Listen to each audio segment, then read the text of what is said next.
asalaamaaleykum sama jéegi yu baax yi namoon naa leen te xam naa ni yéen a ma raw nag waaw nag comme temps yi moom dama xawoon na am ay jafe-jafe tuuti contretemps moo tax nag ngeen gëj ñu gis ci waañ bi waa tey nag dañoo dellu si nag dañuy dellu Casamance.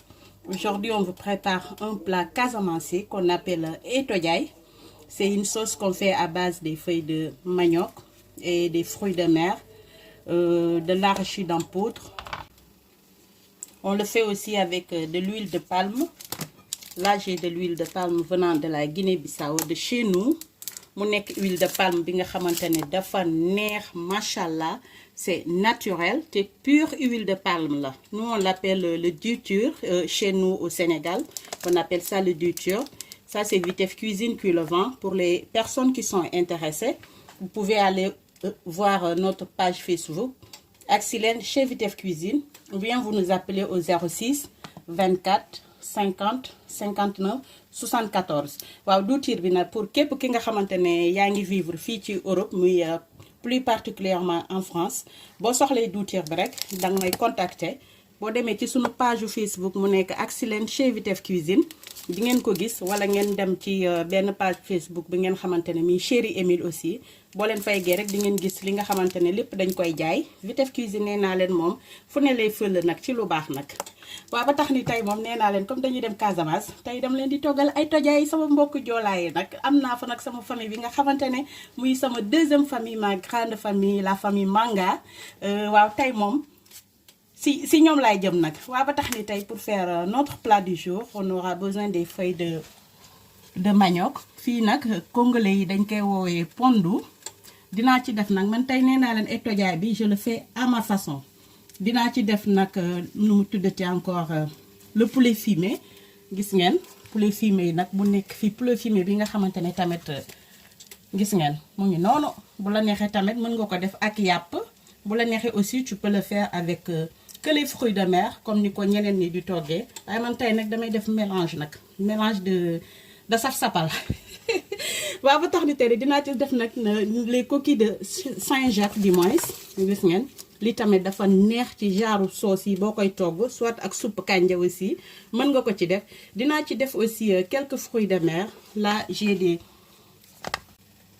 dinaa ci def tamit mu nekk crevette en poudre dinaa ci def aussi muy tuufa dinaa ci def pagne li pagne la dinaa ci def aussi crevette séchée bi j'aurais besoin aussi du yéet que tout le monde connaît dinaa ci def aussi le géej c'est le poisson salé séché dinaa ci def tamit le poisson chat fumé mi confumé bi j'aurais besoin aussi des crabes tey nee naa leen tey moom dara du yomb dinaa ci def tamit l'aubergine amère mi jaxato du piment frais mi sunu voilà ici j'ai mon nokkos mu neex ba bëgg a dee nokkos bi tamit dañ koy defar di ko jaay gis ngeen nokkos bu am maanaa nag bëri doole nag bëri feem nag dinaa ci def tamit l'arachide en poudre mu nekk gerte noflaay bi macha allah waaw ba tax ni tey moom comme ni ma leen ko waxee rek sans plus tarder on va commencer.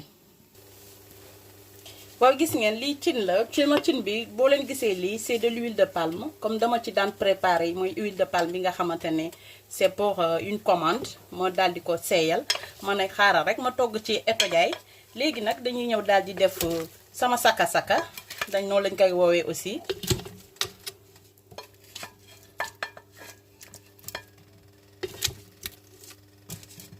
waaw comme saka-saka bi c'est congelé léegi dama koy bàyyi nii ba mu xaw a seey ci biir cin bi après ñu ñëw defaat leneen li nga xamante ne dañ ko ciy def waa mbokk yi gis ngeen voilà gis ngeen sama kii bi saka-saka bi gis ngeen ni fondre na ci biir cin bi comme dafa glacé woon léegi damay ñëw rek daal di ci def ma poudre d'arachide muy gerte noflaay bi après je fais le mélange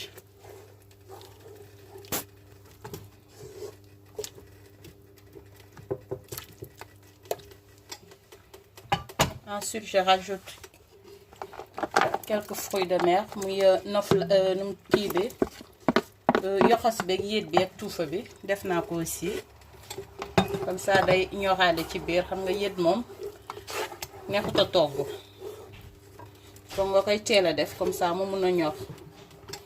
Maintenant je vais laisser cuire pendant 1 heure.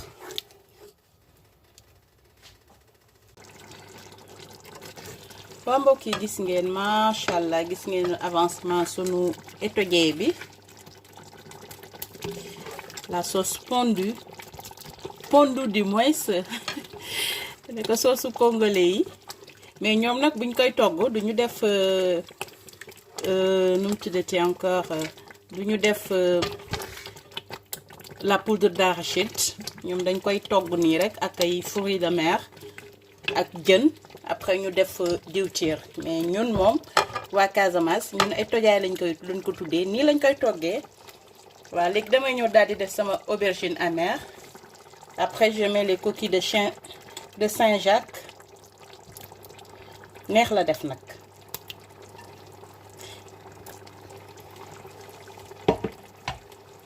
Après ma ñëw wanuma leen sànq nettatu bi. Ça c'est le nettatu Sumbura en grain.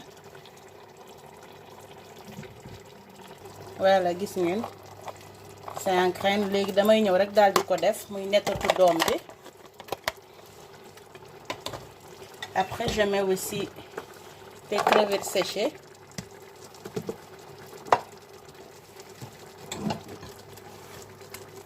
Je mets le poulet fumé.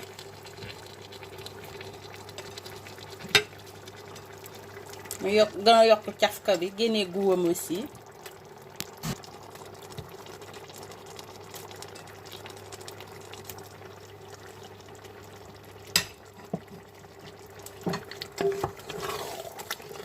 Après, je vais remuer tout doucement. ñoragul de xaajul bay ñor sax nii laa koy bàyyi mi tem-temi. Ensuite je rajoute un peu d'huile de palme su ko defee day ñoraale.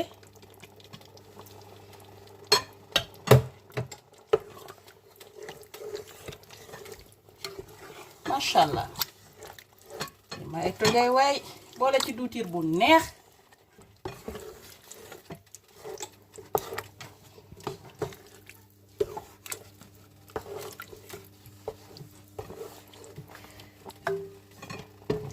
Je rajoute du nokkos.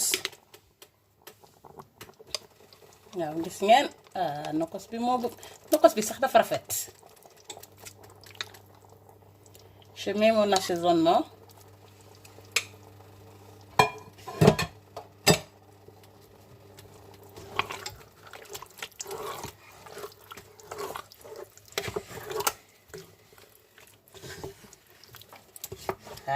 Étourdier bi saf na waay. Je mets un peu de sel. Que j'avais pas mis de sel depuis au début.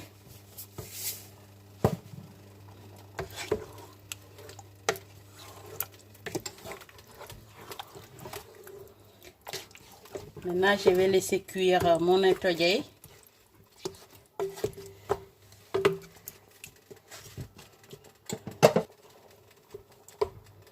waaw gis ngeen ay waay xool leen diwtiir bi rek hop law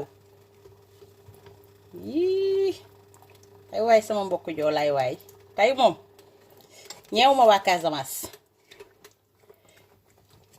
di ko may mon grand frère fële ca Bordeaux Alain Sambou yéene naa la ci sama tojaay bi nag léegi nii laa koy bàyyi pendant une demi-heure. waa mbokk yi gis ngeen macha allah gis ngeen sunu étourdier bi léegi damay ñëw daldi ci def maintenant je vais mettre les gambas. J'avais quelques gambas ma def samay écrevisses gis ngeen. Après je mets mes crabes.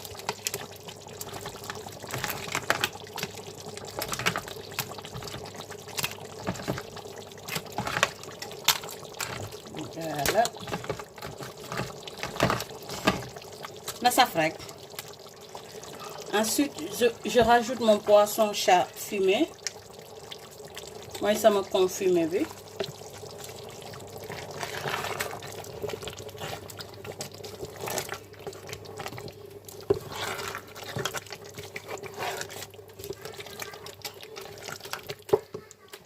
Après, je mets mon netatu sumbura avec la poudre de crevettes.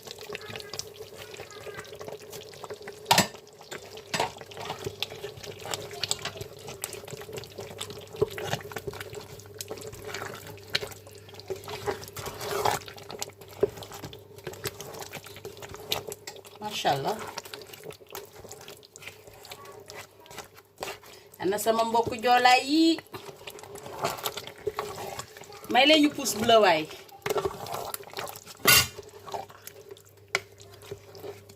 Étudier rek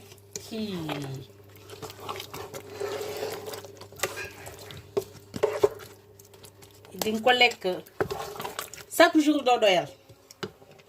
Ensuite damay def moo géej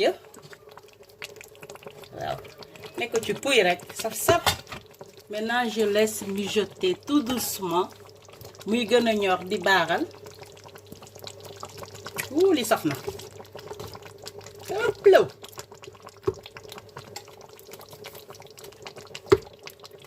Léegi dama koy bàyyi ba ci kanam encore.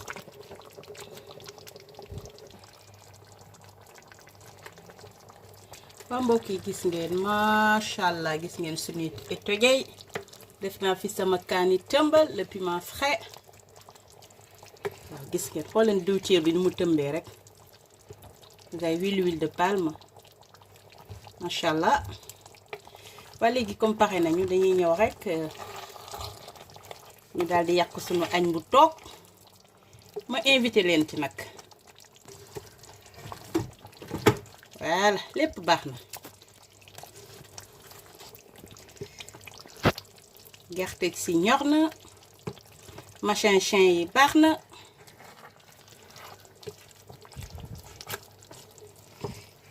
Hop là.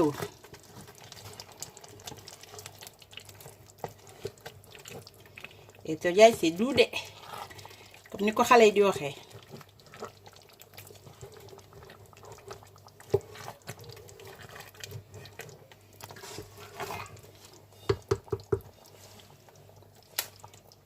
Ah, c'est trop bon. Léegi dañuy ñëw nag daal di dresser sunu assiette. Waa mbokk yi gis ngeen machallah tey moom lii lañ leen indiloon mooy sunu plat du jour mu nekk ay tojey mu nekk plat bi nga xamante ne plat wu joolaay la plat waa Casamance bëgg nañ ko lool te mën nañ ko togg surtout ma di leen wax nag tey moom sama plat bi tey dama koo jagleel nag sama famille mi la famille Manga mooy sama joolaa sama jeeju bu rëy yooyu ak sama Manga Kunda yooyu nga xamante ne moom machallah ma di ko may Eliane Manga sama jumelle di ko may aussi ma grande sœur Irma ma di ko may tamit waa Sagna Kunda ñooñu nga xamante ne ñooñu aussi tamit sunu si sama famille la ñu bokk mi Emma Sagna di ko may Tata Alice Tandin di ko may Fatou Diouf ma di ko may tamit madame Diédhiou Françoise di ko may waa Tilène ñëpp ñoom Colette Sagna ma di ko may aussi my sister madame Gomis Solange chérie Abel may naa la ko ci xol bu sedd guy ma di la ne nag bienvenue ci waa Vitef Cuisine ma di ko may nag sama njaboot surtout di ko may aussi monsieur Mendy machallah ma di ko may ma chérie Virginie Gomis fële ci Conflans ma di leen jox dig daje fii ak beneen yoon ak beneen recette fii ci Vitef Cuisine merci.